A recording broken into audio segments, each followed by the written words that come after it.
அன்பான தமிழ் நெஞ்சங்களுக்கு உங்கள் அகரம் சிகரம் சேனலின் பண்பான தமிழ் வணக்கம். PGTRB தேர்வர்களுக்கு வணக்கமும் வாழ்த்துக்களும். இந்த பதிவில் ஐஞ்சிறு காப்பியங்கள் குறித்த முக்கிய வினாக்களை காண இருக்கிறோம். வாருங்கள் பதிவின் உள்ளே நுழைவோம். நீலகேசி, சூளாமணி, யசோதர காவியம், உதயன குமார காவியம், நாககுமார காவியம் ஆகிய ஐந்தும் ஐஞ்சிறு காப்பியங்கள் எனப்படும்.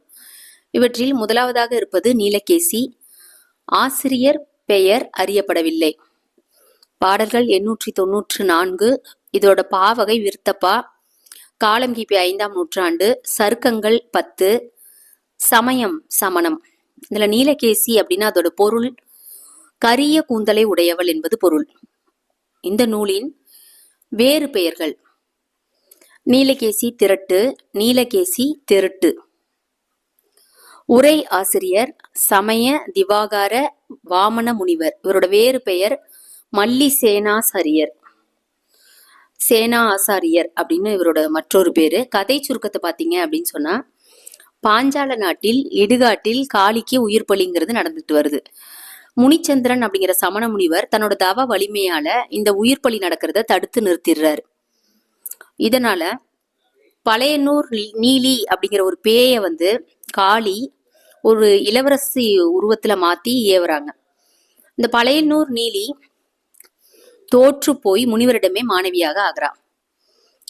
குண்டலகேசி அப்படிங்கிறவங்க மட்டும் இல்ல, சுந்தரர், அர்த்த சுந்தரர், ஆசிவகர், சாங்கியர் ஆகியோரை எல்லாரையும் வாதில் வென்று சமணராக்கி சமண தலைவியாகி இவள் சிறப்புறுகிறாள்.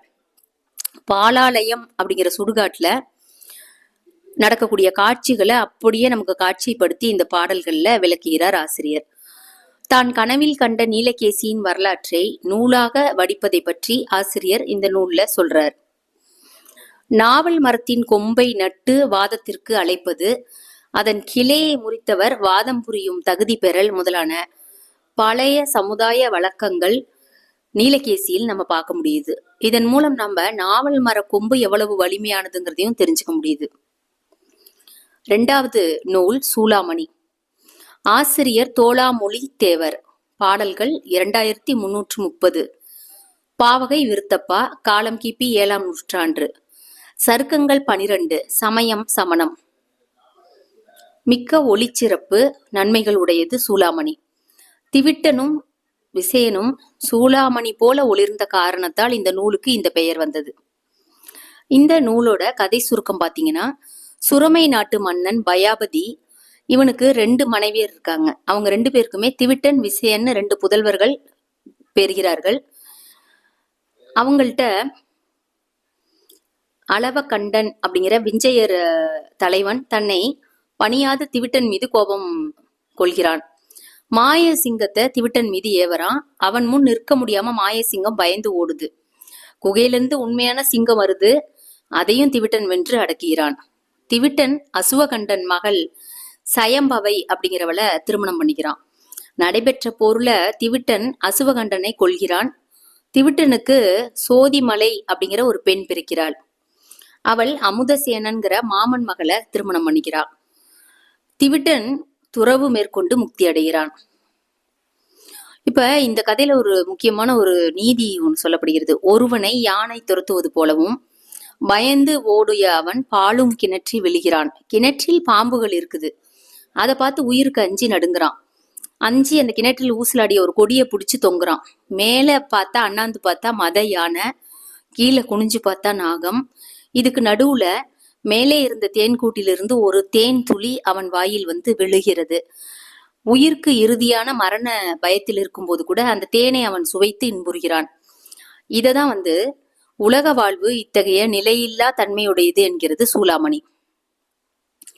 ஆனை துறப்ப அரவு உரை ஆழ்குழி நாணவிற் பற்றுபு நாளும் ஒருவனார் தேநீர் அழித்துளி நக்கும் திறத்தது மானுடர் இன்பம் மதித்தனை கொள்னி என்னும் பாடல் விளக்குகிறது.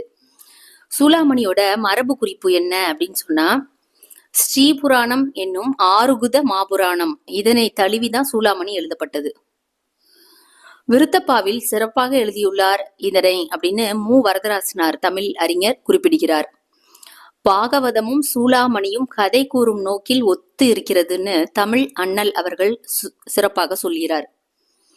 மைசூரில் சிரவண பெலகொலா கல்வெட்டில் தோளாமொழி தேவர் பற்றிய குறிப்பு காணப்படுகிறது.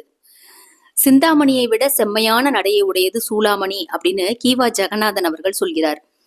சிந்தாமணியிலும் கூட இத்தகைய ஓட்டமும் இனிமையும் இல்லை அப்படின்னு தேப்போ மீனாட்சி சுந்தரனார் குறிப்பிடுகிறார். பாகவதத்தில் வருகின்ற கண்ணனை திவிட்டனாகவும் பலராமனை விஜயனாகவும் இந்த நூலில் சித்தரிக்கப்பட்டு உள்ளனர். பிற்கால உலா இலக்கியங்களுக்கு இந்நூல் முன்னோடியாக இருக்கிறது என்று சொன்னால் மிகையாகாது. ஆக இன்று நாம் ஐஞ்சிறு காப்பியங்களில் சில நூல்களை பற்றி விரிவாக தெரிந்து கொண்டோம். இன்னும் மீதி இருக்கக்கூடிய நூல்களை பற்றிய குறிப்புகளையும் முக்கிய வினாக்களையும் அடுத்த பதிவில் விரைவில் காண்போம்.